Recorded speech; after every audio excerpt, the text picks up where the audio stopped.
Praise the lord. దేవునికి మహిమ కలుగును గాక.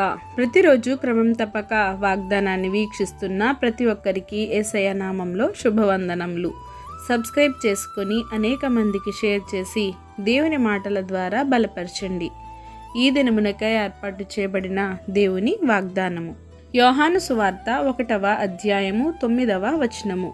నిజమైన వెలుగు ఉండెను, అది లోకములోనికి వచ్చుచు ప్రతి మనిషిని వెలిగించుచున్నది. That was the true light which lightened every man that cometh into the world. నిజమైన వెలుగు ఉండెను అంటే అబద్ధమైన వెలుగు కూడా ఉంది అనే కదా దాని అర్థము. అసలు వెలుగులో నిజమేంటి, అబద్ధం ఏంటి? నిజమైన వెలుగు మన యేసుక్రీస్తు వారు. మరి అబద్ధం? యేసయ్య గారు ఈ భూమి మీదకు రాకముందే వెలుగు దూతగా ఉన్న సాతాను పరలోకంలో ప్రధాన దూత స్థానంలో ఉన్న లూసిఫరే గర్వంతో ఉన్నప్పుడు పరలోకం నుండి పాతాళానికి నెట్టివేయబడ్డాడు. ఎవరైతే చీకటి నుండి వెలుగులోనికి ప్రవేశించాలి అని అనుకుంటారో వారిని వెళ్ళనీయకుండా చీకటిలో ఉంచాలనేదే వాడి పని. కనుక నిజమైన వెలుగు నశించిపోతూ చీకటిలో మగ్గిపోతూ ఉన్న జీవితాలను బాగుచేయుటకు, వెలుగులో నడిపించుట కొరకు నిత్యమైన నిజమైన వెలుగుగా భూమికి అరుదించెను. మానవాళికి వారి జీవితంలో వెలుగును ప్రకాశింపచేయటానికే ఆయన సజీవమైన వాక్యం ద్వారా మనలను వెలుగులో నడిపింపచేస్తున్నారు.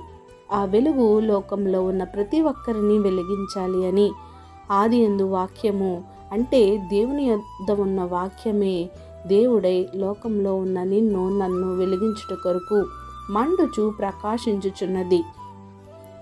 నీవు నేను కూడా దేవునిలో మండేవారిలా ఉండాలి. ఆయన కొరకు ఒక జ్యోతిలా వెలగాలి. ప్రతి మనుషుడు వెలగాలి. ఏ ఒక్క పాపి కూడా నశించిపోవుట, చీకటిలో జీవించుట మన దేవునికి ఇష్టము కాదు. కనుక మనందరము వెలుగులో జీవించాలి అని మన దేవుడే నిజమైన వెలుగుగా ఉండి ఆ లోకములోనికి వచ్చి ప్రతి మనిషిని వెలిగించాలని ఆయన ఎంతో నా కొరకు శ్రమపడ్డారు.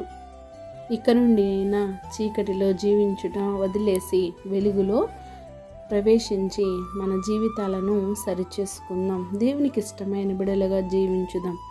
ఈ కొద్ది మాటలు దేవుడు దీవించునుగాక. చిన్న ప్రార్థన. మమ్మల్ని మిక్కిలిగా ప్రేమించిన మా ప్రియ పరలోకపు తండ్రి, మీరు ఇచ్చిన వాగ్దానంలకే వందనాలు దేవా. ఎవరైతే ఈ వాక్యాన్ని విన్నారో వినిన వాక్యాన్ని వారి హృదయగదుల్లో భద్రపరుచుకొని వాక్యానుసారమైన జీవితాన్ని నాకు మాకు అందరికీ దయచేయండి దేవా. అవును ప్రభా, మీరు నిజమైన వెలుగు తండ్రి ప్రభా. వెలుగుగా ఈ లోకమునకు వచ్చి ప్రతి మనిషిని వెలిగించాలనే ఆశతోనైనా తండ్రి మీరు మా కొరకు సమస్తమును సమర్పించి తండ్రి ప్రభా ఈ లోకంలో జీవించాను దేవా. నీకు వందనాలు తండ్రి. మరి నాయన ఈ సమయంలో నాయన ప్రార్థన అవసరం ప్రతి ఒక్క బిడ్డని ఈ సమయంలో జ్ఞాపకం చేసుకోండి. మరి నాయన స్వరూప గారి తండ్రి ప్రభా కుమార్తె అయిన వైష్ణవి గారికి నాయన మరి 9వ నెల జరుగుతుండగా నాయన తల్లిని బిడ్డని వేరుపరిచి నాయన నార్మల్ డెలివరీ అవ్వడానికి సహాయం చేయండి నాయన.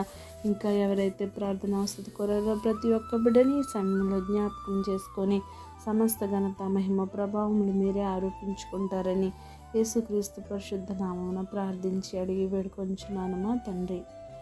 Amen. God bless you all.